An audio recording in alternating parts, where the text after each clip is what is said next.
بسم اللہ الرحمن الرحیم صلی اللہ علی محمد صلی اللہ علیہ وسلم عن عمرو بن عوف رضی اللہ تعالی عنہ قال قال رسول اللہ صلی اللہ علیہ وسلم فواللہ ما الفقر اخشى علیکم ولكن اخشى عليكم ان تبسط عليكم الدنيا كما بسطت على من كان قبلكم فتنافسوها كما تنافسوها وتهلككم كما اهلكتهم رواه البخاری حدیث نمبر 4015۔ حضرت عمرو بن عوف رضی اللہ تعالی عنہ روایت کرتے ہیں کہ پیارے رسول صلی اللہ علیہ وسلم نے ارشاد فرمایا، اللہ کی قسم مجھے یہ ڈر نہیں ہے کہ تم مفلس و قلاش ہو جاؤ گے، ڈر یہ ہے کہ تم پر مال و جاہ کے دروازے کھول دیے جائیں گے جیسا کہ تم سے پہلے لوگوں پر کھول دیے گئے تھے، اور تم بھی ویسے ہی ان کے سمیٹنے میں ایک دوسرے سے بڑھنے کی کوشش کرنے لگو گے جیسے ان لوگوں نے کی تھی، اور یہ دنیا تمہیں بھی ایسے ہی ہلاک کر دے گی جیسے انہیں ہلاک کیا تھا۔ اللہ اکبر۔ محترم ناظرین کرام، اس حدیث پر غور کریں، بار بار غور کریں اور سوچیں کہ یہ حدیث ہمیں کیا سکھاتی ہے۔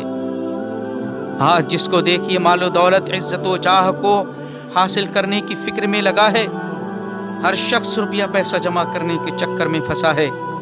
پیارے رسول صلی اللہ علیہ وسلم اس حدیث میں اپنے اصحاب کو سمجھاتے ہیں کہ میں تمہارے لیے مفلسی سے نہیں ڈرتا، مجھے یہ خوف نہیں ہے کہ مسلمان آگے چل کر فقیر و کنگال ہو جائیں گے اور فقر و فاقہ کی وجہ سے تباہی کو پہنچ جائیں گے۔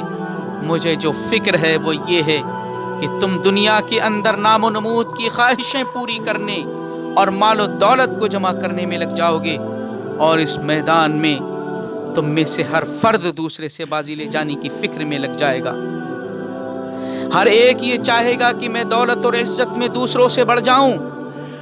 اس کا لازمی نتیجہ یہ ہے کہ زبردست زیر دستوں کو غلام بنانے کی کوشش کریں گے، آپس میں عناد و دشمنی، حسد و عداوت پیدا ہوگی، ہر جگہ فساد برپا ہو جائے گا۔ یہی سب باتیں تباہی کا پیش خیمہ ہیں۔ تاریخ شاہد ہے جس قوم میں یہ باتیں پیدا ہوئیں وہ دیر یا سبیر تباہ و برباد ضرور ہوئی۔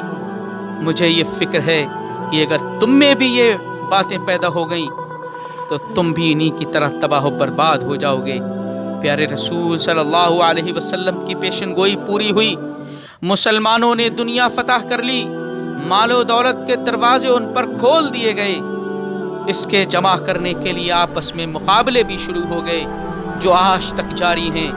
تاج و تخت کے لیے مسلمانوں نے مسلمانوں کا، یہاں تک کہ بھائی نے بھائی کا، باپ نے بیٹے کا اور بیٹے نے باپ کا گلا کاٹا۔ نتیجہ یہ ہوا کہ تاج و تخت سے ہاتھ کو کھو بیٹھے۔ آج ملک و دولت پہلے کے مقابلے میں مسلمانوں کے پاس کچھ بھی نہیں ہے، لیکن مال کی حرص اور دولت مندی میں ایک دوسرے سے بڑھنے کی کوشش اسی طریقے سے جاری ہے جیسا کہ پہلے تھی۔ جس کو دیکھو دیوانہ وار دولت کو جمع کرنے کی فکر میں لگا ہوا ہے، حالانکہ حدیث میں پیارے رسول صلی اللہ علیہ وسلم نے امت کو آگاہ فرمایا کہ یہ دنیا آگے تمہارے سامنے اپنے تہانے دولت کے کھول دے گی۔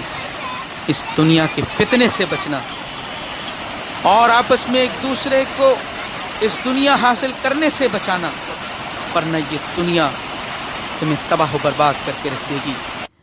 یقیناً اگر ہم واقعی آخرت کی کامیابی چاہتے ہیں تو ہمیں دنیا کے فتنے کو سمجھنا ہوگا، دنیا کی حقیقت کو جاننا ہوگا، دنیا کے سلسلے میں قرآن و سنت کی تعلیمات کو پہچاننا ہوگا اور اس کے مطابق عمل کرنا ہوگا، ورنہ یہ دنیا ہمیں اپنے جال میں پھنسا کر کے آخرت ہماری تباہ و برباد کر سکتی ہے۔ اللہ رب العزت سے دعا ہے مولا کریم ہمیں صحیح معنوں میں دنیا کے فتنوں کو سمجھنے کی توفیق عنایت فرمائے۔